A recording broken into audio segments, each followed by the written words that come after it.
RTC బస్సును ఢీకొన్న తర్వాత మరి 19 మంది స్పాట్లో చనిపోవడం అయితే నిజంగా చాలా ఘోరమైన అంశము. మొన్న కర్నూలుకు వెళ్తున్న బస్సు మరి స్లీపర్ బస్సులో కూడా మరి ఒక బైక్ను ఢీకొనడంతో అప్పుడు కూడా ఒక 17 మంది చనిపోయారు. సో మొత్తానికి బస్సు ప్రమాదాలు అయితే రోజు రోజుకు పెరిగిపోతున్నాయి. బస్సులు సహజంగా మొన్న ప్రైవేటు ట్రావెల్స్ బస్సు, ఇవాళ ఆర్టీసీ బస్సు. సో మొత్తానికి బస్సులు వెళ్తున్న క్రమంలో వేరే వాహనం ద్వారా అంటే మొన్న బైక్ ఢీకొన్న బస్సు ఆ కర్నూలు స్లీపర్ బస్సుతోని యాక్సిడెంట్ జరగడం, తర్వాత నిన్న టిప్పర్ నిజంగా ఒక మృత్యులాగా వెంటాడిందని చెప్పుకోవచ్చు ఆర్టీసీ బస్సును. సో వేగంగా వచ్చి టర్న్ తీసుకొని దానికి ఆ బస్సును ఢీకొని అందులో ఉన్న కంకర అంతా కూడా బస్సులో ఉన్న ప్రయాణికులపై పడిపోవడం కావచ్చు. సో అంత పెద్ద యాక్సిడెంట్లో మరి 19 మంది చనిపోవడం అంటే నిజంగా ఇది చాలా ఘోర ప్రమాదంగా దీన్ని మనం చూడొచ్చు.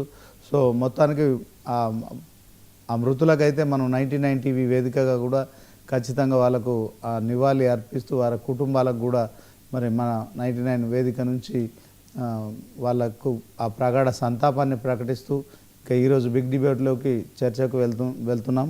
సో చర్చలో మనతో పాల్గొంటున్నారు రామ్మోహన్ గారు, స్టూడియోలో ఉన్నారు. అలాగే వెంకట్ గారు, కాంగ్రెస్ నాయకులు జూమ్లో ఉన్నారు. సో డాక్టర్ తాటికాయల జయరాం గారు కూడా పొలిటికల్ అనలిస్ట్ కూడా జూమ్ లైవ్లో ఉన్నారు. సో ముందుగా పొలిటికల్ అనలిస్ట్ డాక్టర్ జయరాం గారితో మొదలెడదాం. జయరాం గారు, good morning. Good morning Srinivas గారు. 5 రోజుల సమయం మాత్రమే ఉంది. ఇక జూబ్లీహిల్స్కి సంబంధించిన అంశంలో అంటే రోజుల నుంచి గంటల్లోకి మరి ఇక టెన్షన్ అయితే పెరుగుతున్న పరిస్థితి పొలిటికల్ పార్టీలకు. సో 140 గంటల సమయం మాత్రమే స్టిల్ టుడే ఈ రోజు నుంచి ఆ సమయం ఉన్న నేపథ్యంలో సో మొత్తానికి తెలంగాణ రాష్ట్ర రాజకీయాలు అయితే జూబ్లీహిల్స్లో ఏ పార్టీ గెలుస్తుందనే అంశంలో మరి ఉత్కంఠమైన పోరును ఆసక్తిగా గమనిస్తున్నాయి. సో జూబ్లీహిల్స్లో పరిస్థితి ఎలా ఉండబోతుంది, ముఖ్యంగా మరి తెలంగాణ సీఎం రేవంత్ రెడ్డి చాలా ప్రతిష్టాత్మకంగా తీసుకున్నారు ఈ యొక్క ఏదైతే జూబ్లీహిల్స్కు సంబంధించిన బైఫోన్ని. కేవలం 3 సంవత్సరాల వ్యవధి మాత్రమే ఉంది గెలిచిన ఎమ్మెల్యే ఎవరైతే ఉంటారో. సో కాంగ్రెస్, బీఆర్ఎస్, బీజేపీ 3 పార్టీలు కూడా చాలా సీరియస్గా తీసుకున్నారు. సో ఓవరాల్గా స్టార్ క్యాంపెయినర్లు అందరూ కూడా జూబ్లీహిల్స్ను చుట్టుముట్టేస్తున్నారు. సో మొత్తానికి జూబ్లీహిల్స్ నియోజకవర్గంలో మొత్తం సందడి వాతావరణం అయితే కనిపిస్తుంది. ఎక్కడ చూసినా మైక్ల హోరు, ప్రచార హోరు కనిపిస్తోంది. సో మొత్తానికి ఎలా ఉండబోతుంది అంటారు, దీని పట్ల ఏం చెప్తారు? ఒకవైపు తెలంగాణ సీఎం రేవంత్ రెడ్డి మరి రోడ్ షోలు చేస్తున్నారు, 2 రోజులు రోడ్ షో చేశారు, ఇవాళ కూడా ఆయన రోడ్ షో చేస్తున్నారు. సో రోడ్ షోలు, కార్నర్ మీటింగ్లు, అదే క్రమంలో బీఆర్ఎస్ పార్టీ కేటీఆర్ కూడా ప్రచార రథంతో కూడా మరి ఆయన కూడా రోడ్ షోలు చేస్తున్నారు. సో భారీగా జనాన్ని సమీకరించడం కావచ్చు, అదే క్రమంలో ఇక ఒకరిపై ఒకరు విమర్శలు చేసుకోవడం కావచ్చు. సో ఇక ఏదైతే కళ్యాణ లక్ష్మితో పాటు తులం బంగారం ఇయ్యలేమని చెప్పి కూడా పొన్నం ప్రభాకర్ మాట్లాడినట్టు కూడా వార్తలు వస్తున్నాయి. సో దీంట్లో కాంగ్రెస్ ఓటమికి హైడ్రా కుట్ర చేస్తున్నారని చెప్పి కూడా మరి జగ్గారెడ్డి ఆరోపిస్తున్నారు. సో దీంట్లో మరి Telangana CM Revanth Reddy BRS party అభ్యర్థి గెలిస్తే ఉచిత సన్న బియ్యం కావచ్చు, తర్వాత రేషన్ కార్డులు కావచ్చు, కొన్ని ఉచితాలన్నీ బంద్ అయిపోతాయని చెప్తున్నాడు. సో దీంట్లో కేటీఆర్ మాత్రం నిన్న రోడ్ షోలో మరి కొంత రేవంత్ రెడ్డిపై తీవ్రంగానే విమర్శలు చేశారు. సో ఎవడబ్బా సొమ్మని చెప్పి నువ్వు రద్దు చేస్తా అని అంటున్నామని చెప్పి ఆయన కామెంట్ చేసినట్టు కూడా మనకు తెలుస్తోంది. మొత్తానికి ప్రజా సంక్షేమంపై నీ పెత్తనం ఏంది రేవంత్ అని చెప్పి కూడా కేటీఆర్ ప్రశ్నిస్తున్నట్టు కూడా మరి వార్తలు వస్తున్నాయి. సో గల్లా పట్టి పథకాలు, కాంగ్రెస్ గల్లా పట్టి మేము పథకాలు అందిస్తామని చెప్పి కేటీఆర్ చెప్పడం కావచ్చు. మొత్తానికి ఎవరు గెలిచినా ఎవరు ఓడినా దాన్ని స్పోర్ట్గా తీసుకోవాల్సిన ఒక ఉప ఎన్నికలో మరి ఇది ఖచ్చితంగా రానున్న స్థానిక సంస్థల ఎన్నికలు కావచ్చు, అదే క్రమంలో జిహెచ్ఎంసీ ఎన్నికలు కావచ్చు. సో దీని ఇంపాక్ట్ ఉంటుంది కనుక పార్టీలకు నిజంగా ఇది ఒక విషమ పరీక్ష అని చెప్పుకోవచ్చు. సో ఈ విషమ పరీక్షను మనం ఎట్లా చూడవచ్చు, మరి దీంట్లో ఎవరు బయటపడే అవకాశం ఉంది? జయరాం గారు చెప్పండి. మీకు ప్యానల్లో ఉన్న మిత్రులకు మరొకసారి నమస్కారాలు, 99 న్యూస్ ప్రేక్షకులతో సహా. ఇక్కడ సో మీ సుదీర్ఘమైన ఇంట్రో ఇట్స్ వాస్తవాలకు దగ్గర కాదు, వాస్తవాలు మాత్రమే అనే విషయాన్ని ప్రజలు నమ్ముతారు, ప్రజలు అది విశ్వసిస్తున్నారు, అందులో వేరే డౌట్ ఏం లేదు. సో పొలిటికల్ పార్టీస్ ఎలా ఉన్నా, పొలిటికల్ పార్టీస్ ఏం మాట్లాడినా కూడా ఆ విషయాలను కొంచెం పక్కన పెట్టేస్తే జై భీమ్ జై భీమ్ ఆర్గనైజేషన్ నుంచి మేము ఒక కార్యకర్తగా మేము ప్రతి ఇంటిని వెళ్ళి పలకరిస్తున్నాము, ప్రతి ఇంటిని కలుస్తున్నాము, ప్రతి ఇంటి గడపను టచ్ చేస్తున్నాము.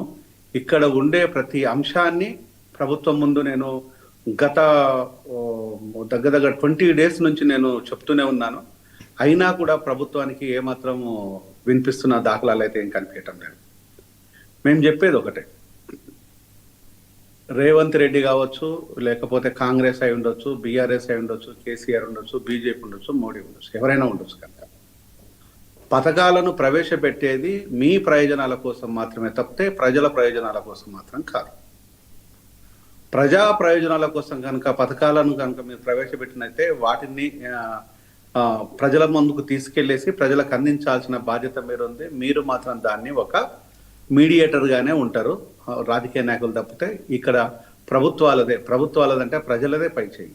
కానీ ఇది ఏమీ కాకుండా ఒక అహంకారపూరితంగా మాట్లాడే మాట, అహంకారపూరితంగా చెప్పే ప్రతి మాట ప్రజలు వింటారు, ప్రజలు దానికి యాక్షన్ చూపిస్తారు.